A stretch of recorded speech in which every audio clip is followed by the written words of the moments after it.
Today is July 24th, 2023. My name is Rob Carr of Kalamazoo Right to Life, and this is Pro-Life Week. Well, a few things today. First, a little politics. Kelly Ayotte, who had been a U.S. Senator from New Hampshire from 2011 to 2017, announced that she is running for the Republican nomination for governor in New Hampshire. Chris Sununu, the current governor, has decided not to run for a fifth term as governor. So there's going to be a vacancy. Kelly is running. She's a strong pro-lifer, and she would be a great addition to the Republican field of state governors. She really would be. So Kelly Ayotte, a great gal. Second, this is coming from Nebraska. 19-year-old Celeste Burgess, a young gal, was sentenced to 90 days in jail and a 24 months probation for aborting her baby, burning the body, and then burying the remains. So let's give some backstory to this. When she was 17, she got pregnant, and really late in her pregnancy, her mother gave her the 2 abortion pills. You know, the 2 abortion pills are really FDA approved to be taken in the first 10 weeks of pregnancy. Originally, they were in the first 7 weeks of pregnancy, but that was relaxed and they added 3 more weeks. So first 10 weeks of pregnancy, FDA has approved those 2 abortion pills. She began taking them when she was 23 weeks along. I mean, so way beyond FDA approval, not to mention the fact that it really was beyond viability. Not to mention the fact that in Nebraska 2 years ago, pre-Dobbs, there was a state law banning abortions after 20 weeks. So she was already in violation of the law for the old law. Now, the new law in Nebraska is you cannot have an abortion after 12 weeks. But when this happened, it was a 20-week law. So she was in violation for the law. But she took these pills, and around 28, 29 weeks, she miscarried, and the baby died. Well, it was stillborn. She panicked, and she burned the body. She and her mother decided to burn the body, and then they buried the remains.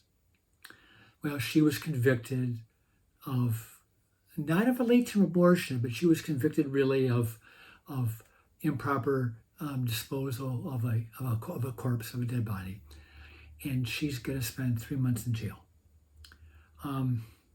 And she's now saying that she's not a bad person. She wants to show that she can prove to others, to society, that she could be a good person. Well, let's hope that's true. But she really has a very low opinion of her unborn child, tragically. And I saw on the Pro-Life News, Pro-Life website, that a congressman from California is defending her, and what she did was not wrong, just not wrong. Because remember, to the Democrats, the unborn child does not exist. And, it's tragic. And then there's the issue of her sentence. She got 90 days in jail.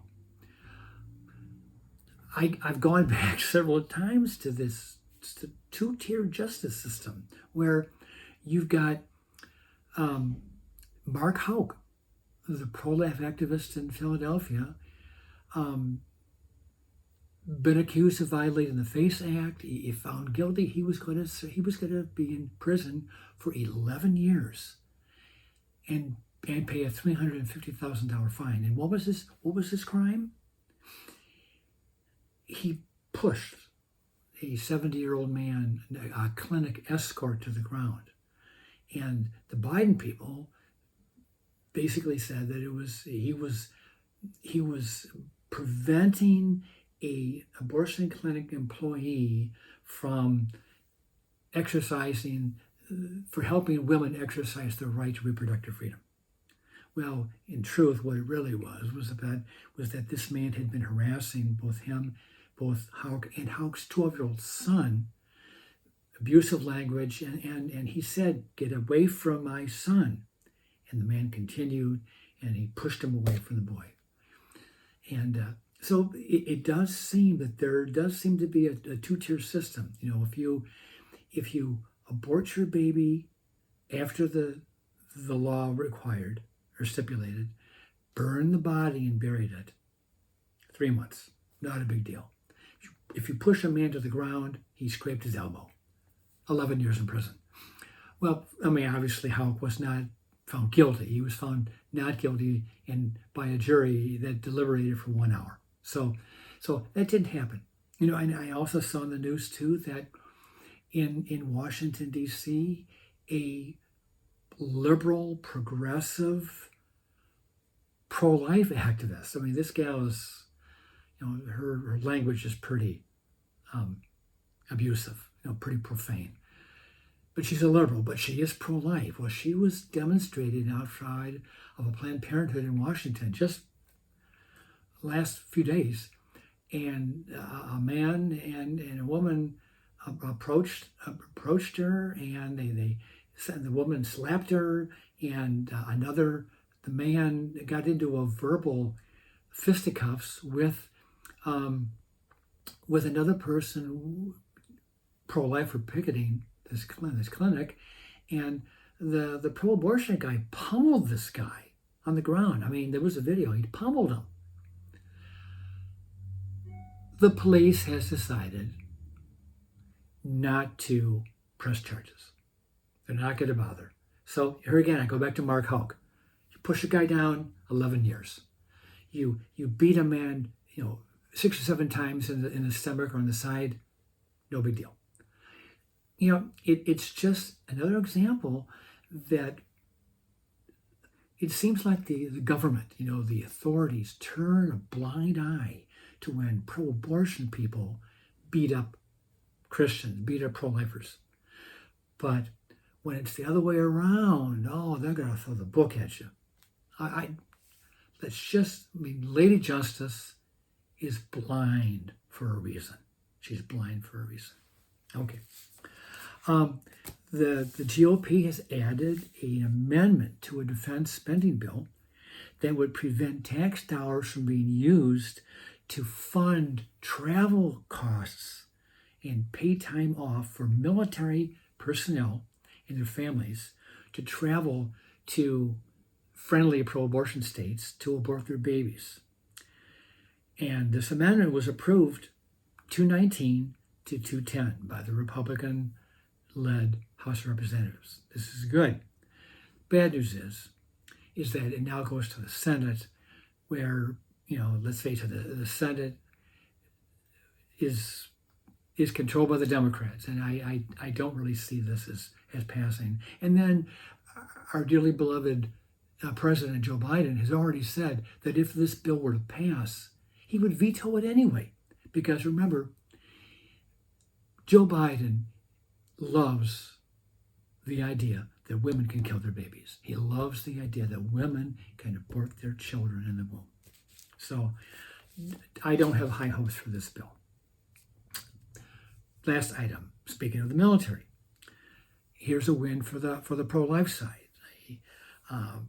A Christian nurse, Stephanie Carter, working at a VA hospital in Texas, was told that she could no longer exercise or receive a religious exemption because she wanted to opt out in participating in abortions.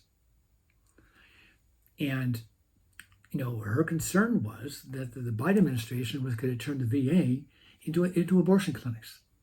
And when she lost that religious accommodation, she filed a lawsuit. Doctors and nurses with with strong religious convictions should be able to opt out of being required to participate in abortions. Well, initially, the Biden people were going to fight her, but I guess with this lawsuit pending, Biden reneged, he kind of caved, and they have reinstated that accommodation for Stephanie Carter. So good for her, good for all pro-life Christian doctors and nurses who do not want to participate in abortions, especially at VA hospitals.